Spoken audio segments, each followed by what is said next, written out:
BJP इस बार महिलाओं को उनका अधिकार दिला के रहेगी, नहीं मतलब लेंगे कैसे नहीं। बीजेपी एकदम मतलब समझ रहे हैं। प्रदेश अध्यक्ष आदित्य साहू खुद पूरा झारखंड घूम घूम के प्रेस कॉन्फ्रेंस कर रहे हैं।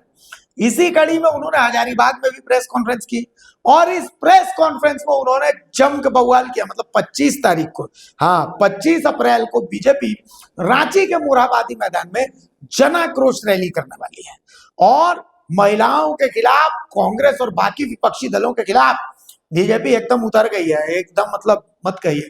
अच्छा, इस मतलब अंदर सूत्रों के हवाले से जानकारी है कि बीजेपी इस जन आक्रोश रैली के लिए बाकायदा पोस्टर बॉय भी तैयार करके रखी हुई है और हमारे पास कुछ पोस्टर बॉय भी है। मतलब हमारा सुझाव इनको जो है बनाइए, इनको पोस्टर बॉय एकदम पोस्टर में मतलब ब्रिजभूषण शरण सिंह है, कुलदीप सेंगर हैं, सब है, एक से एक है। मतलब बोलिएगा तो हम लिस्ट भी दे देंगे। साक्षी महाराज है, बहुत लोग हैं। तो अगर चाहते हैं कि हाँ नहीं महिलाओं को एकदम 100% आरक्षण मिले और मजबूती मिले तो उसके लिए पोस्टर बॉय बना दीजिए। मजाक कर रहे हैं। बहरहाल बीजेपी प्रदेश अध्यक्ष की प्रेस कॉन्फ्रेंस है, सुन लीजिए उस प्रेस कॉन्फ्रेंस को। इस राज्य में कांग्रेस के समर्थन से झारखंड मुक्ति मोर्चा के नेतृत्व में विगत 6 वर्षों से सरकार चल रही है और तब से लेकर के अब तक 10,000 से अधिक दुष्कर्म की घटनाएं घटी है। आश्चर्य तब हुआ कि लोग दिल्ली में थे तब सूचना गई कि एक ड्राइवर ने 3 वर्ष की बच्ची के साथ दुष्कर्म करने का काम किया और उसी के आसपास जो बच्चियां मेडिकल कॉलेज में पढ़ रही थी, आपने देखा समाचार पत्र देखा होगा, उनको भी किस प्रकार से देवी देवता का पूजा बलि देते हैं, तो सब धर्म होता है। किस प्रकार से भारतीय जनता पार्टी के दबाव में आकर के सरकार के इशारे में उस केस को टर्न करने का काम किया है। इसलिए हम लोगों ने मांग किया कि इस केस का सीबीआई जांच सरकार कराए ताकि दूध का दूध और पानी का पानी रहे। अब बताइए, करोड़ों कार्यकर्ता हमारे हैं, अब उस कार्यकर्ता को भारतीय जनता पार्टी का तो हर लोग कार्यकर्ता है, तो टर्न करके इस प्रकार से जाल में फंसाने का काम किया गया और केस का दशा ही बदल गया। अगर अच्छी प्रकार से जांच हो जाए, सीबीआई जांच की घोषणा सरकार करे, अनुशंसा करे और केंद्र में उसको भेजने का काम, आप देख लेंगे कि सच्चाई क्या है। किस प्रकार से लॉ एंड ऑर्डर इस राज्य में ध्वस्त है, विकास के कार्य ठप पड़े हुए हैं, बेटी बहन की इज्जत और आबरू लूटी जा रही है। ये बोलती आदिवासियों की सरकार है, रूपा तिर्की कौन थी भाई, सुभाष मुंडा कौन था भाई, खुट्टी का गड़ा प्रधान कौन था, चाहे भाषा में दोहरा के पीटा गया, वो लोग कौन थे रात के अंधेरे में। आदिवासी भाइयों को भी ठगने के लिए आदिवासी कहते हैं, लेकिन किसी के शुभचिंतक नहीं है। झारखंड का पैसा को ले जाकर के वर्तमान में चलने वाली राज्य इनको माफ नहीं करेंगे। बहुत बहुत धन्यवाद। कांग्रेस और विपक्षी पार्टियां का हाल के दिनों में पाप देखने का काम किया है। जिस प्रकार से देवियों के लिए, माताओं बहनों के लिए, दीदियों के लिए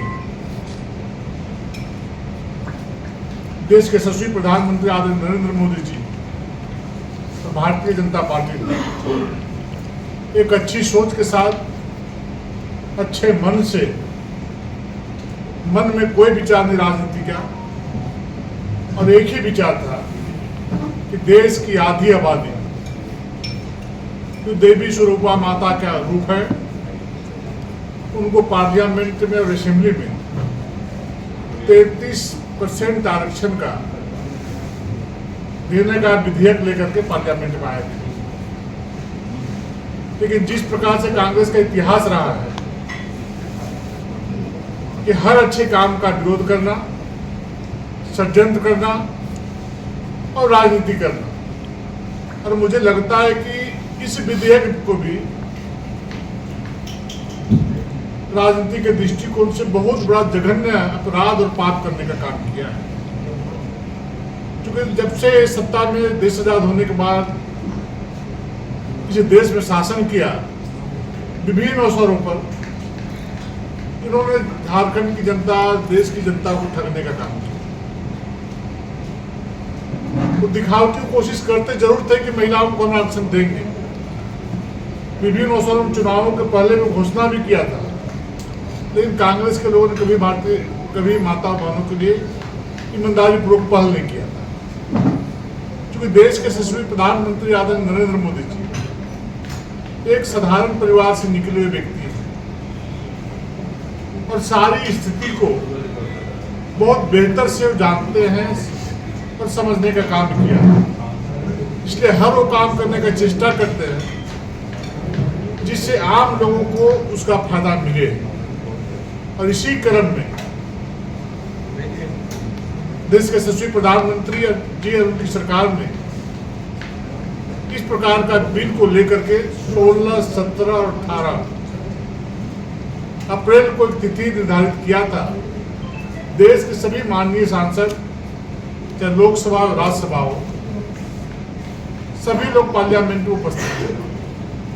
लेकिन जब पार्लियामेंट में उन लोगों का जो नंगा नाच जो देखने को मिला है, हमारी बहनों को जो मिल रहा अधिकार उसको छीनने का, तो कांग्रेस और अन्य विपक्षी पार्टियों के प्रति देश की आधी आबादी समेत सारे लोगों को इन लोगों के प्रति घृणा का भाव उत्पन्न हुआ। मतलब ये तो किसी को व्यक्तिगत अधिकार नहीं दिया जा रहा था, एक बड़ी आबादी को अधिकार देने का काम किया जा रहा था। प्रधानमंत्री नरेंद्र मोदी जी चाहते थे कि बड़ी संख्या में हमारी बहनें भी, हमारी बेटियां भी सांसद और विधायक बन के इन सारे हाउस में आकर के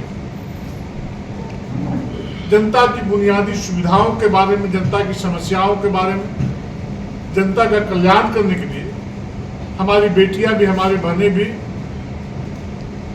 उनकी आवाज बनने का काम करें। लेकिन शायद कांग्रेस को पच नहीं रहा था, क्योंकि हर अच्छे काम में कांग्रेस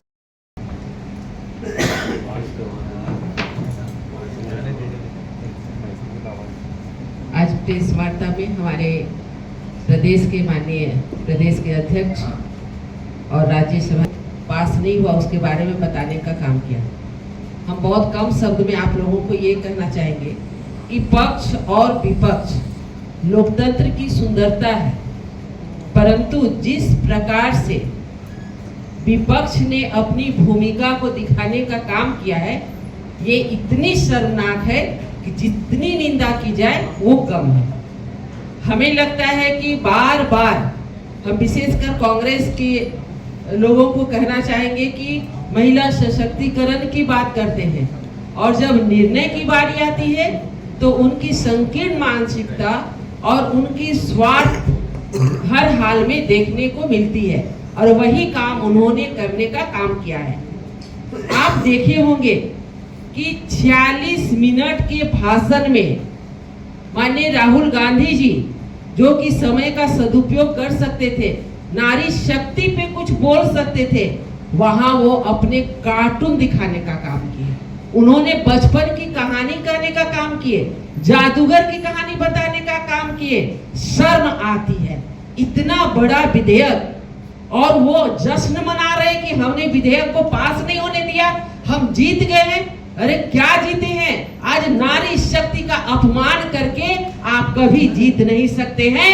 कोई भी नारी शक्ति कभी भी कांग्रेस और विपक्ष की पार्टियों को माफ करने वाली नहीं है। आज हम देख रहे थे 60 वर्षों से आज तक महिला आरक्षण बिल ला रहे हैं, महिला आरक्षण बिल ला रहे हैं, ताकत नहीं हुई पास कराने की। जब हमारे यशस्वी प्रधानमंत्री नरेंद्र भाई मोदी जी ने जो कहा सो करके दिखाया, आज तक उन्होंने वही काम किया है। आप देखेंगे कि उन्होंने जो 60 साल से काम नहीं हुआ उसे 10 वर्षों के कार्यकाल में करके दिखाने का काम किया। अरे उन्होंने सिर्फ नारा नहीं दिया कि बेटी बचाओ और बेटी पढ़ाओ, वो हमारी बेटियों को, हमारी बहनों को हर प्रकार की सुरक्षा देने का उन्होंने कार्य किया। उनको सामाजिक, आर्थिक, राजनीतिक हर क्षेत्र में कैसे सम्मान, अधिकार मिले, इसके लिए उन्होंने कार्य किया। आप देखें कि जिस प्रकार 3 तलाक हटा करके उन्होंने सामाजिक न्याय करने का काम किया, बेटियों के साथ, बहनों के साथ सामाजिक न्याय किया। आज उन्होंने लखपति दीदी की बात हो, ड्रोन दीदी की, या तो जन धन योजना के तहत हमारी बहनों को सम्मान देने की बात करके उनको आर्थिक रूप से मजबूत करने का काम किया। और जब बारी आई लोकतंत्र में उनको जगह देने की, विधानसभा में, लोकसभा में कैसे हम आधी आबादी को आरक्षण दें, उसके लिए उन्होंने सभी का सहयोग मांगा।